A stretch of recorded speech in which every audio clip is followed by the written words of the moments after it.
கள்ளக்குறிச்சி மாவட்டம் சங்கராபுரத்தில் தந்தையை இழந்து நிர்கதியாக இருந்த குழந்தைகளை தொலைபேசியில் அழைத்து ஆறுதல் தெரிவித்திருக்கிறார் முதலமைச்சர் மு.க.ஸ்டாலின். இது தொடர்பான காட்சிகளை முதலில் பார்க்கலாம்.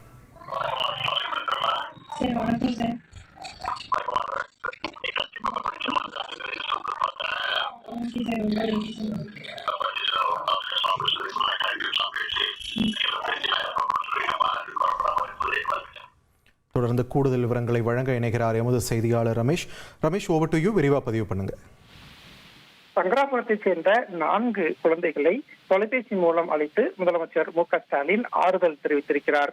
இதற்காக அப்படின்னா, கள்ளக்குறிச்சி மாவட்டம் சங்கராபுரத்தை சேர்ந்தவர் கமலக்கண்ணன். இவர் திடீரென உடல்நலக்குறைவால் மரணமடைந்தார். இவருக்கு 4 குழந்தைகள் இருக்கிறார்கள்.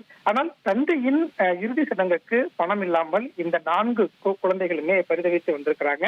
இதை அறிந்த கிராம மக்கள் மனம் இறங்கி தந்தையின் இறுதி சடங்குக்கு பணம் இல்லாமல் குழந்தைகள் தவிப்பதை பார்த்து கிராமம் முழுவதும் ஒவ்வொரு வீடாக சென்று இந்த குழந்தைகளுடைய தந்தையின் இறுதி சடங்குக்காக பணம் வசூலித்து இறுதி சடங்கை நடத்தியிருக்கிறார்கள். இந்த சம்பவம் நெகிழ்ச்சியை ஏற்படுத்தியிருந்த நிலையில முதலமைச்சர் மு.க.ஸ்டாலின் இந்த 4 குழந்தைகளையும் தொலைபேசி வாயிலாக அழைத்து தொலைபேசி மூலம் ஆறுதல் தெரிவித்திருக்கிறார். நன்றி ரமேஷ், உங்களுடைய விரிவான தகவல்களுக்கு.